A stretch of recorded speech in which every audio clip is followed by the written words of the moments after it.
Well, Georgia McCluskey and Clair Young got married in 1945 in Chicago.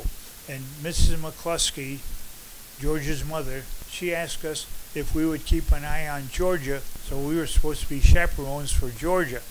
And Clair was there, who was a former Detroiter, but he's still in the Marine Corps and he's straight stationed at Great Lakes.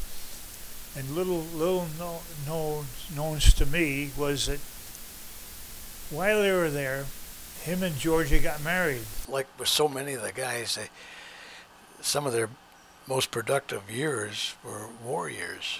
But he made up for it when he came home. He was going to be a happy guy and he's going to have fun. But I also remember when he came home from the war, he was so shell-shocked. If there was a bang, he jumped 2 feet. Clair, when he came back from WW2, was pretty well shell-shocked. I mean, he was in some really nasty stuff in the South Pacific. Mike and Clair enter an American Youth Hostel's canoe race. Well, Mike was already in the canoe. They were in the second heat. The cannon goes off. Clair dove over the canoe to get out of it because he was still dodging artillery from World War II. Tipped the canoe over, and Mike is upside down in the canoe. Clair was the perpetual state champion. I think he won it 7 or 8 times. And we would go to pick up Clair. Georgia would have the kids out on the porch saying, "Don't take our daddy away." Clair he operated on the shoestring. I mean, he always had to pack a lunch. Never could stop to eat someplace. He always, scrounged and brought his own sandwiches and stuff like that. And he used to bake a lot. And of course, his wife Georgia was a real sweetheart. She passed away, and Clair had these 4 kids that he hauled around all over the place. He provided for them. He came home and he cooked for them, and then he grabbed, and he shut, howdy doody off, and you went down to a rink. Clair decided that he loved what he did with the skating and the cycling. That was going to be the way that he kept his family together. I think Clair, early on, he said, well, we're going to stay in this. It's a family activity. We can all be together. We can all do it. And that's how he held it together. I don't remember ever a time without Clair. And Clair used to bake bread. Clair would take us when when my dad had to work and my mom couldn't go, we'd go to skating meets with Clair. I used to ride with Clair, and we'd go on training rides. He always used to tell me, he says, Jim, stay on my wheel. You get second place. I'm going to look out for you, kid. Get on my wheel. You'll get second spot. One time they went to Canada for a race, and there was Clair and Mike. There were 4 guys that went. When they're driving home, they hit a cow. And one of the guys said, well, do you think we can keep it and take it with us?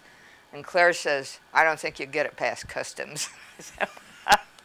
But Clair had no problems being that way. He was always the practical guy. And the problem solver. He was another guy that spent his life and all of his energy just promoting the sport, the club, the community that is cycling, skiing, speed skating.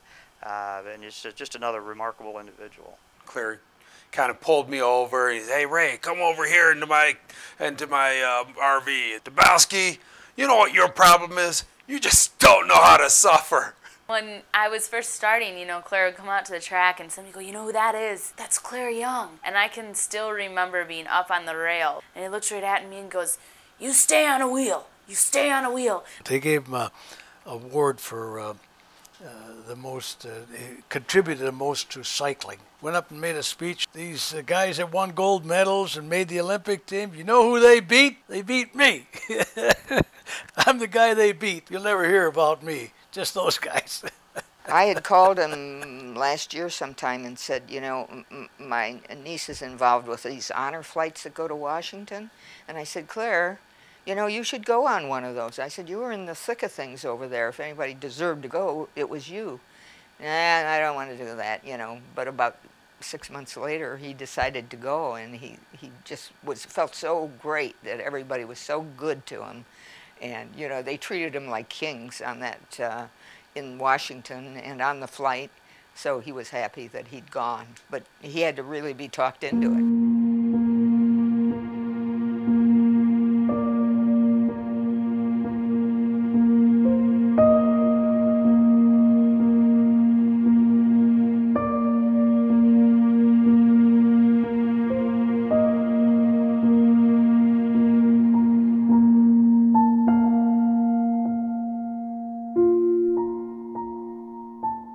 I remember the tryouts in '48 were in Milwaukee.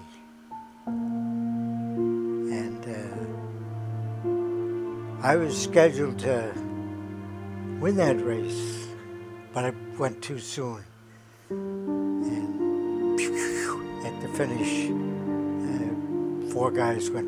three guys went by me. I got fourth. Started riding at Chandler Park. And I was the boss there. Bringing up kids, you know, we figured that